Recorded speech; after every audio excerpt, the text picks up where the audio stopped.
पति का नाम, अपना नाम, अपूर्ण बोला कोई ना चैन निकाल दियो। गुरु का नाम,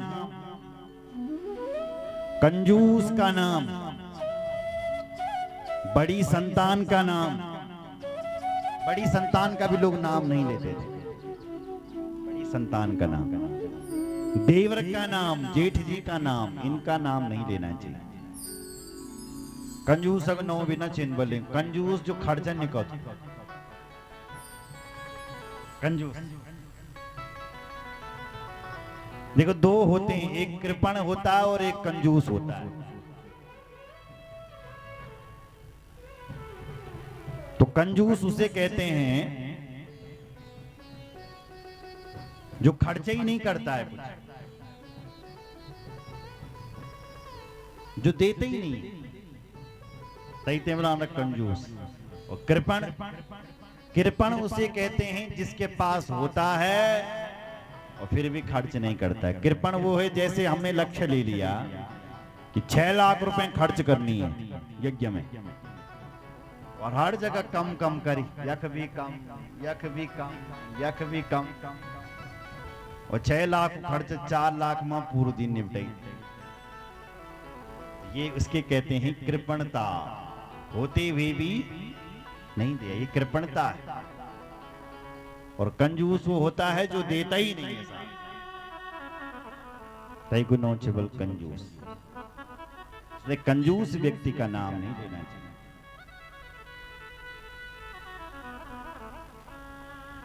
बोलो भक्त वत्सल भगवान की जय। हर हर महादेव। एक बार 3 कंजूस मिले, साहब कट्ठा होता है जी, 3 कंजूस मिले कट्ठा। तौन बल के लोग हम कंजूस कंजूस बुलाना, आज हम खर्चा कौन खर्चा करेंगे, आज क्या खर्चा करेंगे? बोले यानु काम कदा की घी खरीदते हैं आज। तो तीनों ने 100-100 ग्राम घी खरीदा और छाती चौड़ी करके चलेंगे, ओ हम आज खर्चा खरीदते आया, 100 ग्राम घी लेकर आया। प्रसन्न होकर के चले। और सुनो, 1 महीने बाद फिर मिले, 1 महीने बाद फिर मिले तीनों। तो तीनों आपस में पूछते हैं, बताओ भाई कैसा चल रहा है घी? एक ने कहा हमारा अभी भी चल रहा है, 1 महीना हो गया, 100 ग्राम घी बढ़िया चल रहा है।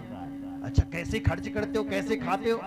बोले हम यानु काम कदा है, जब घर की सारी रोटी बन जाती है ना, तो सबसे पहले ऊपर वाली रोटी को चुपड़ देते हैं और फिर सबसे नीचे वाली रोटी को भी चुपड़ लेते हैं, और जो बीच वाली होती है उनको सबको चुपड़ी हुई मान लेते हैं घी से। और अभी भी फर्स्ट क्लास चल रहा है, ऊपर वाली चुपड़ते हैं और नीचे वाली और बीच वाली चुपड़ी हुई मान लेते हैं। अभी भी बढ़िया बल चल रहा। एक ने कहा, दूसरे ने कहा तुम कितने खर्चीले हो? तो अच्छा तो तुम्हारा कैसा चल रहा है? उसने कहा हमारे घर की जब रोटी पूरी बन जाती है तो हमारी योग सीख मेरे करी, सीख न मन एक सीख कर रखे। तो हम जब घर की सारी रोटी बन जाती है ना, तो उसमें सीख चुभाते हैं और सारी रोटियों को फिर घी में मिली हुई समझ लेते हैं कि सब पर घी लग गया। और क्या बढ़िया चल रहा है घी अभी भी। जो सबसे छोटा वाला था उसने कहा तुम दोनों कितने खर्चीले, तुम्हारा घी कैसे चल? बोले हमारे घर की जब सारी रोटियां बन जाती है ना, तो हम क्या कहता कि घी को जो डब्बा तैन खोल देना, उसको खोल देते हैं, सीसी को खोल देते हैं घी की, और क्या सुगंध चलती है घी की। खाते खुते नहीं है, केवल ढक्कन खोलते हैं केवल डब्बे का, और उसकी सुगंध चलती है, और रोटी भी खाते रहते हैं। ऐसा समझते हैं कि हम घी खाने लगे, और क्या बढ़िया खरीदते हैं घी अभी भी चाहूंगे। अरे भैया जब सीसी खोल करके तेरा काम चल रहा है तब वो खर्च कैसे होगा फिर? तो एने ना कंजूस भी मिलना ठीक चाहूं, इसलिए कंजूस नहीं बनना है मेरी माँ, उदारता दिखानी है, दाता बनना है। तो कंजूस व्यक्ति को नो न चिन्ह बल्ली ने। प्रत्येक मातृशक्ति को अपनी मांग पूरी भरनी चाहिए।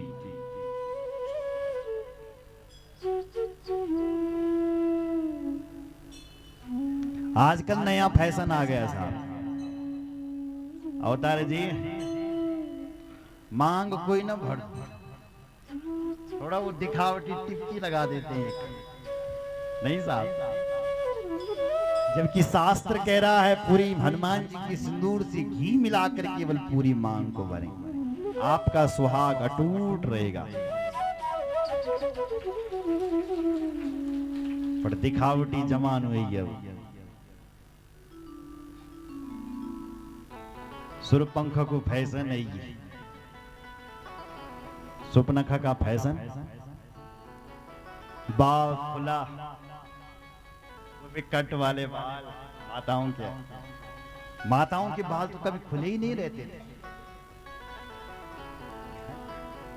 माताएं हमेशा घूंघट सिर पर कुछ पल्लू लेकर के रखती थी। आज समाज बदलेगी, सुरपंखों को फैशन है कि बाल खुला बिल्कुल।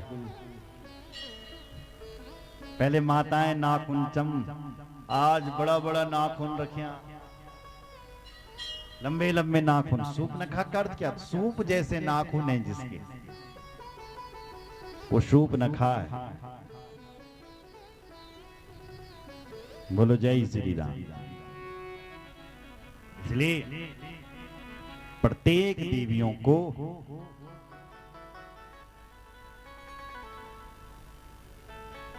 अपनी पूरी मांग भरनी चाहिए। बोलो भक्त वत्सल भगवान की जय। पतिव्रता नारियां धन्य।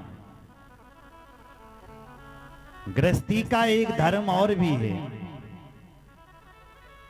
कि घर में कोई आए तो वो खाली हाथ न जाए। गृहस्थी का काम है देना, इसलिए देना सीखिए, देते रहिए बस। कोई आपके घर से खाली हाथ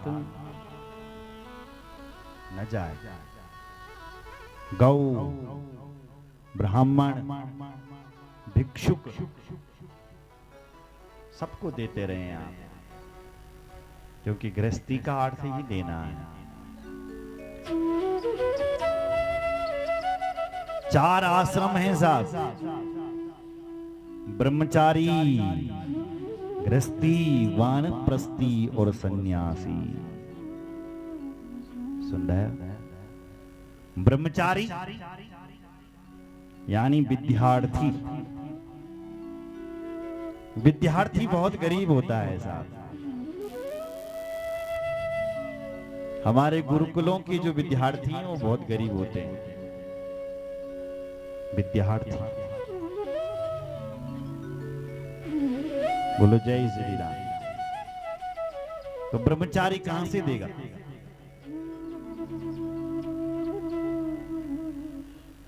वानप्रस्थी,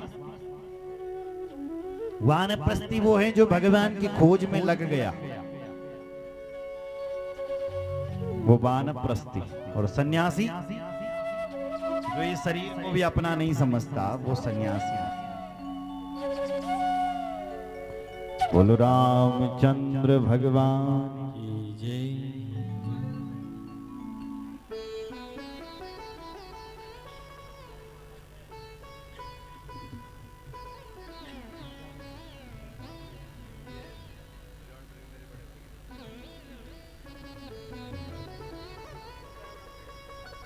बोलो शंकर भगवान की जय। बोल वेदव्यास भगवान की जय।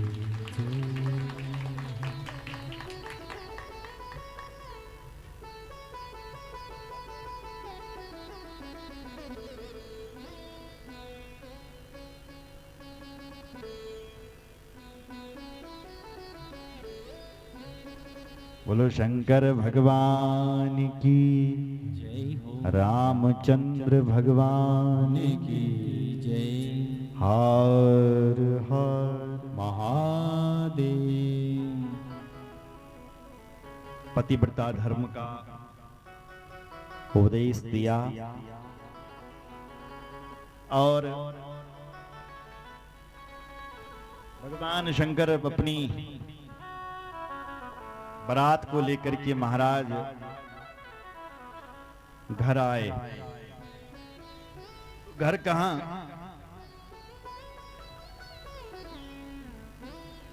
मरघटे पर गए, क्योंकि भूत प्रेतों को तो छोड़ना ही था। पार्वती जी बोली चलो ना महादेव अपने घर, क्योंकि हर कन्या की इच्छा होती है मेरा पति का घर कैसे होगा। तो पार्वती बोली कैसा आपका घर, चलो ना। शिव जी बोले मेरा घर तो यही है। क्या कहा?